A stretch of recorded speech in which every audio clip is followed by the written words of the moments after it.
Reddit r/TrueOffMyChest myths. I cheated on my polyamorous BF with a trans woman and don't regret it. Submitted by user Lower Painting 556. Hello. I'm a 20-year-old woman who recently got out of a 4-year-long relationship with a man who was 9 years older than me and had groomed and manipulated me into an involuntary polyamorous lifestyle. For some context, I moved to a whole new city for this man and started a whole new life there at the age of 18 after dating for 2 years. About 6 months after living together, we both agreed to open our relationship because we weren't sexually compatible. He wasn't attracted to me and wanted to explore other options. I was extremely dry when participating in sex with me. He refused to go down on me in any way other than some hand play. This made sex extremely painful for me, and I even assumed I had vaginismus for a time and even tried to get diagnosed for it. I spiraled into a depression thinking my vagina was somehow defective and felt the most unattractive I've ever felt in my entire life. After trying to initiate sex and being denied and sex being too rough and painful, I relented and agreed to the polyamorous relationship. I say polyamorous loosely cause that's how he referred to it, but it was more of a one-sided open relationship. We set some ground rules for what expectations we had going into this arrangement, and he made it super clear I wasn't allowed to sleep with men in any capacity or I would be kicked out and left homeless. Women, however, were fine to mess around with as long as it didn't go as far as penetration. His reasoning for it was since he had taken my virginity, he wanted to be the only one to have ever used me in that way. He also made it a point to tell me if I was ever uncomfortable with who he was hooking up with, he would stop immediately if I told him. I was super afraid of being abandoned by him at the time, so I agreed and allowed him to sleep around with however many women he wanted. I had the option to sleep with a couple of girls on occasion but never went through with it. I was okay with this arrangement for a while. About a year into living with each other, my boyfriend met a woman I will call Laura for the sake of privacy. Laura was a close friend of my boyfriend and I. We would often attend anime conventions together and shared hotel rooms to diverge the cost. Laura had learned of our arrangement after my boyfriend got super drunk at a party and decided to tell our entire friend group about it. Laura wanted to become our unicorn or third in our relationship. This quickly became one-sided as Laura showed no real interest in me and only ever wanted contact with my boyfriend. Inevitably, my partner went behind my back and slept with Laura even after I told him I wasn't comfortable with it. That evening he came home and I tried to break things off with him. I had my backpack ready and was going to leave when he physically restrained me from leaving. He was sobbing and begging for me to stay and think things over cause it was too dangerous for me to go out on my own. I decided to stay because the reality was I had no one to turn to at the time.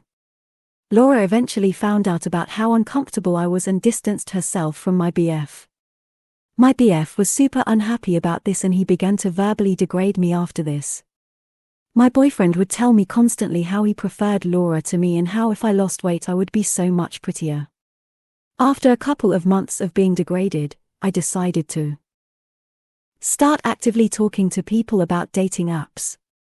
This is when I would meet someone who I will call Enya, a trans woman whom I had matched with on Hinge months prior but never pursued further than a few texts. On a particularly desperate afternoon, I was cleaning out my Discord and closing convos that weren't active, when I stumbled across the chat log between me and Enya. Out of boredom and horniness, I decided to reach out to start sexting them. One thing leads to another and eventually, I discovered they were trans. Enya was showing interest in the idea of hooking up with me in person, and for some reason, despite knowing how my boyfriend would feel, I agreed. I can't explain it, but at the moment I didn't care. I wanted to feel desired. Enya and I agreed to meet up at a hotel in the city and I told my boyfriend she was a fab. My boyfriend didn't question it too much and sent me off. I had told Enya previously that I wasn't sure I could even do penetration and she assured me it didn't matter and that we would just have fun and see what happens. Enya and I went out to dinner and walked around the city a ton. Enya wanted to do that to build up the excitement and anticipation for the activities to come, but in reality through spending time with her like that I was starting to fall for her. We hooked up and I learned my vagina was not in fact broken. She made me feel so safe and comfortable going at my speed and letting me take control. It was the first time sex ever felt like sex to me. The next day I was sad to see her go, but we ended up texting and FaceTiming for weeks after that and eventually ended up dating. I told my boyfriend Enya was trans the day I moved out, with Enya's permission of course. He just sat there sobbing in a pathetic little ball on the ground. He begged for forgiveness and said he would do anything to get me back. I left and loved cities and never looked back. I lost a handful of friends after this, for I was labeled as a cheater. This was hard on me at first, but I felt sexually liberated for the first time and felt finally connected to my sexuality. Enya taught me what safe and healthy sex is and made me feel loved and cherished in a way I had never felt before. I'd do it all over again in a heartbeat if it meant I would always end up with her. I, female 22 years old, still dream about my mum in the morgue. Submitted by user ubell 2001. My mum died from heart failure when I was 20. She wasn't supposed to die. She went into the hospital for an angiogram that went wrong. She had an operation for a heart condition. They were supposed to put in stents but pierced a major artery instead and she went into cardiac arrest. She didn't even tell me she was having the operation because she knew I would worry all day about her and I'd started a new job. She survived the first heart attack and was discharged weeks later with a bag full of medication. They shouldn't have let her out. She could barely walk. I remember partially carrying her up the stairs that day as she couldn't do it herself. She spoke about all her plans for her life going forward. The next day she had a second heart attack in front of my dad and older brother. I remember seeing her in intensive care that day, plugged up to all these machines. It was one of the worst things I'd ever seen at that point. My mum was my best friend and the strongest person I knew. I couldn't quite comprehend that I could lose her. I remember them wheeling her past the visitation room and her waving at me and telling me she was going to be okay and that she was going to get better. She claimed to not remember telling me that. I visited her every day until she died. I used to watch the heart monitors and tell the doctor when it would decrease. They put her on a balloon pump because her heart wasn't working on its own. I cried when I first saw it and I still cry thinking about it. I visited her a couple of hours before she died and told her I loved her before leaving. I don't recall if she said it back, but I regret leaving her. I went into shock when my brother got the call. Apparently I was shivering. I don't remember my dad coming home. I just remember asking if he would follow me upstairs, because I was afraid I'd see her upstairs and I didn't know what I'd say to her if I did. I went to see her in the morgue the next day because I generally didn't believe she'd died. Up until that point I'd never seen a dead person before. She just looked like she'd fallen asleep. I kissed her forehead, but I didn't realize the dead were so cold. That was the saddest thing of all to me. Because she wasn't the mum I remembered, the one that would give warm cuddles even if I was too old for it. Wasn't the mum that would sit at the side of my bed and bring me cups of tea and talk when I'd had a bad day. She wasn't my mum anymore and a huge part of me yearned to find her. Wherever she'd gone I wanted a hug so badly at that moment. It's been a year and a half and I still dream about her. Sometimes they're positive, but most of the time, I'm back in the morgue with her. Or I'll have alternate dreams, the ones where you live your life up until present with her still in it. My brother told me I have a lot of nightmares about her. I've tried counseling but it didn't help. I started going because I kept hearing that balloon pump at random intervals. I'd be watching TV and I'd suddenly hear it and it would make me really anxious and unsettled, or I'd try to go to sleep at night and start screaming because I thought my nightgown was her standing in the doorway. I couldn't sleep in my own bed for months and I'm embarrassed to admit I shared a bed with my dad. That was until I thought I saw her hand reach out from under the covers. I don't hear the balloon pump anymore, but if I was to see an image of it, it'd make me anxious. As cliché as it sounds, I truly believe that she took a large part of me with her when she died. I often wonder if I'll ever be okay again. I don't talk about her often, but it felt really good to write this and get it off my chest. 2 tampons may mean my marriage is over. Submitted by user capable elephant 6355. I, 29F, have been with my husband, 30M, for 7 years, married for 4.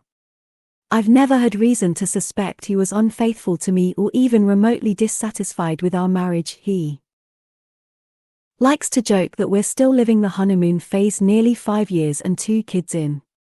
I wouldn't have questioned that, or him, were it not for a surprise I found in his car last month. When buckling our daughter into her car seat, I noticed something slotted between the cushions. I pulled it out and saw that it was a tampon. This wouldn't have been so unusual had I not had an IUD that has stopped my period for the past year, and I didn't even recognize the wrapper style. I brought it to my husband's attention, and he didn't seem to understand what it was, let alone why I was holding it, until I told him where I'd found it and why I was almost certain it wasn't mine.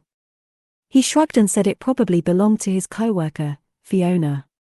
It's not uncommon for my husband to carpool to lunch with his coworkers, and we're both fairly close to Fiona and her husband, so I figured it was entirely possible the tampon had slipped out of her purse whenever he had driven with them or offered her a ride.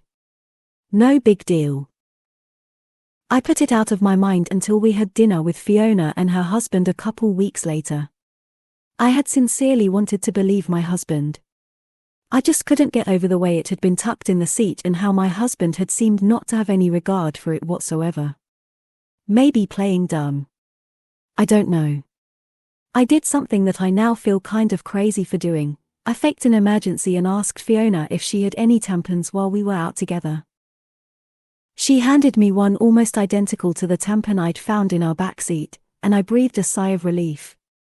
So the tampon there was probably the same tampon here, and in all likelihood, there was an innocent explanation as to why it had been left in the backseat in the first place. I thought I'd seen the last of the out-of-place feminine hygiene products until I found another tampon this morning. This time in my sock drawer. I feel physically ill at the thought of my husband having an affair and even more nauseated at the thought that the woman might have left these tampons out for me to find. If it was my husband's coworker, why would she give herself away by offering me one the other night? In any other situation I would want to talk to my husband about this, but I feel too sick and embarrassed to approach him with what I found. What should I do? I'm not really a religious person, but whoever he was, I hope he is at peace now. Telling my grandfather I named after my son after him submitted by user ticked off a possum.